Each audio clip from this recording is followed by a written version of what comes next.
नमस्कार दोस्तों, स्वागत है आपका हमारी आज की वीडियो में। दोस्तों, मध्य प्रदेश सरकार सरकारी भर्तियों में एक बड़ा बदलाव करने जा रही है। उसकी प्रक्रिया बिल्कुल ही बदलने जा रही है। तो मध्य प्रदेश के लाखों सरकारी नौकरी के उम्मीदवारों के लिए एक बहुत ही बड़ी खबर सामने आई है। अब कर्मचारी चयन मंडल यानी कि ईएसबी सीधे भर्ती परीक्षा नहीं लेगा, बल्कि सिर्फ एलिजिबिलिटी टेस्ट आयोजित करेगा।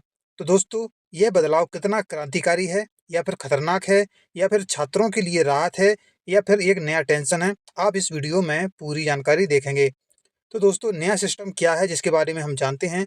अब तक ईएसबी हर भर्ती के लिए विज्ञापन निकालता था और परीक्षा कराता था, उसके बाद रिजल्ट देता था, इसके बाद विभाग से भर्ती होती थी। लेकिन अब नए प्रस्ताव में क्या है कि ईएसबी साल में सिर्फ एक बार परीक्षा लेगा आपकी, और समान प्रकृति के पदों के लिए संयुक्त पात्रता परीक्षा यानी कि एलिजिबिलिटी टेस्ट लेगा। इसके बाद अभ्यर्थियों का स्कोर कार्ड ईएसबी की ऑफिशियल वेबसाइट पर जारी कर देगा। अलग-अलग विभाग अपनी ज़रूरत के अनुसार रिक्त पदों का विज्ञापन खुद निकालेंगे। उसी स्कोर कार्ड और आरक्षण नियम के आधार पर सीधा चयन और नियुक्तियां करेगा। मतलब विभाग की ओर से नोटिफिकेशन निकलेगा कि इतनी वैकेंसी इस विभाग में खाली है और इसके लिए हमें इतने स्कोर के व्यक्तियों की ज़रूरत है। तो यदि वह स्कोर ईएसबी के स्कोर से जिन जिन विद्यार्थियों का मैच हो जाएगा, उतने उसके अंडर में होंगे, तो उनका सीधा का सीधा चयन हो जाएगा उस विभाग में। मतलब उनकी जॉब, उसमें नौकरी लग जाएगी। आगे हम जानते हैं कि इस भर्ती प्रक्रिया में कितना समय आपका बचने वाला है। तो दोस्तों, अभी भर्ती में जितना समय लगता था, 1 से डेढ़ साल समय लगता था, लेकिन जो नई व्यवस्था लागू होगी, उसमें कहा जा रहा है कि 2 से ढाई महीने में पूरी भर्ती प्रक्रिया आपकी हो जाएगी। यानी कि समय की भारी बचत होगी, फाइलों की देरी खत्म होगी और छात्रों को बार-बार परीक्षा से राहत मिलेगी। यह बहुत ज़्यादा फायदा है छात्रों के लिए। यह सिस्टम छात्रों के लिए कितना सही है, हम जानते हैं। दोस्तों, यह छात्रों के लिए काफ़ी सही सिस्टम है, क्योंकि इसमें एक परीक्षा और कई मौके मिलेंगे आपको। मतलब कि एक पात्रता परीक्षा 1 साल में पास कर ली, उसके बाद आपको मध्य प्रदेश में जितने भी विभाग हैं, सभी के लिए आपको नौकरी के लिए आपके एलिजिबल हो जाएँगे। जो आपका, तो इसका मतलब है स्कोर अच्छा होना चाहिए, तो आपको किसी भी विभाग में आपको बुला लिया जाएगा नौकरी के लिए। दूसरा इसमें फ़ायदा है, बार-बार फॉर्म और फीस नहीं देनी पड़ेगी। ना तो आपको बार-बार फॉर्म भरना पड़ेंगे और ना ही बार-बार आपको फीस देनी पड़ेगी। और तैयारी एक ही सिलेबस से की जाएगी।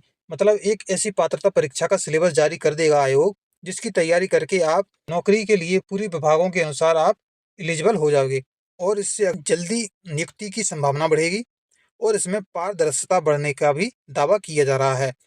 ग्रामीण और मध्यम वर्ग के छात्रों के लिए यह एक बड़ी राहत हो सकती है। लेकिन दोस्तों, यह जो सिस्टम जारी हो रहा है, इससे कई समस्याएं भी उत्पन्न हो सकती हैं। अगर आपका स्कोर कम आया, तो आप पूरे साल का नुकसान हो जाएगा। क्योंकि दोस्तों, यह एलिजिबिलिटी टेस्ट यदि 1 साल में 1 बार ही हुआ, तो यदि आप उसमें एलिजिबल नहीं हो पाए, तो आप फिर पूरे साल भर आपको बैठना ही पड़ेगा, आप कुछ भी नहीं कर सकते हो। अभी तो ऐसा होता था कि 1 साल में कम से कम 5 या 6 या 7 ऐसी वैकेंसियाँ निकलती थीं अलग-अलग विभाग से, तो यदि इसमें नहीं हो पाया, तो दूसरे में भी वो फ़ॉर्म डाल देता था यदि पात्रता के अनुसार, तो उसकी साल में खराब नहीं होती थी और किसी न किसी में उसको जॉब प्राप्त हो जाती थी। लेकिन जो नया सिस्टम है, उसमें यदि 1 साल में यदि पास नहीं हो पाया, तो उसका पूरा साल बेकार जाएगा। दूसरा है, विभागों पर ज़्यादा अधिकार होगा। मतलब विभाग के पास अधिकार होगा चयन करने का, किसको नौकरी देनी है, किसको नहीं देनी है, स्कोर कार्ड के अनुसार। तो विभाग यदि पद नहीं निकालेगा, तो फिर भर्ती ही नहीं होगी। इसमें चयन में मनमानी का डर भी छात्रों को सता रहा है। अगला है इंटरव्यू या अतिरिक्त मापदंड। यदि विभागों ने पात्रता परीक्षा के अलावा इंटरव्यू या फिर अतिरिक्त मापदंड कोई अपने अनुसार घोषित कर दिया और बता दिया कि इस मापदंड से जो पार करेगा, उसको ही हम विभाग में नौकरी दे पाएंगे, तो फिर इसमें भी पारदर्शिता का सवाल उठ जाता है कि वह अपने अनुसार मापदंड सेट करेंगे, जिससे कि कुछ ही छात्र इसमें सिलेक्ट हो पाएंगे। मेरिट लिस्ट अलग-अलग विभाग बनाएंगे।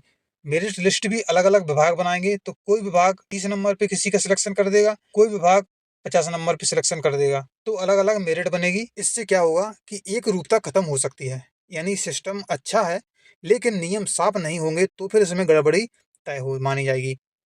इसलिए यदि यह लागू होता है, तो इसमें नियम बहुत ही कड़े बने और एक रूपता दर्शाएं, इस प्रकार से नियम बने।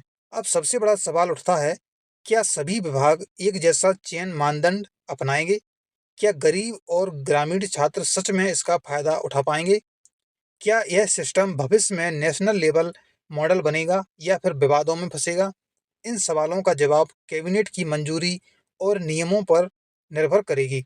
दोस्तों, यह मॉडल बहुत ही अच्छा है मेरे हिसाब से। यदि इसके नियम कैबिनेट ने और अच्छे तरीके से बनाए, विभागों पर भी अंकुश लगाए, उस पर भी कुछ मनमाने तरीके से नियम मानदंड ना बनाए, इस प्रकार से कुछ अच्छे नियम बनाए, तो यह प्रक्रिया बहुत ही अच्छी हो सकती है। क्योंकि काफ़ी बच्चों का होता है कि साल में यदि 10 एग्ज़ाम हुए, तो 10 में यदि वो फॉर्म डालेगा तो उसके काफ़ी सारे पैसे बर्बाद हो जाते हैं। और सबसे बड़ी बात, एग्ज़ाम फॉर्म तो 230 या फिर 300 के लगभग आपका भर जाता है, लेकिन सेंटर बहुत दूर भेज देते हैं।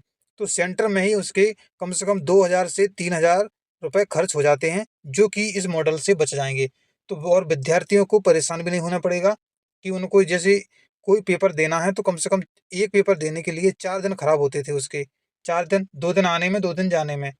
किसी का दूर पड़ जाता था, किसी का पास पड़ जाता था।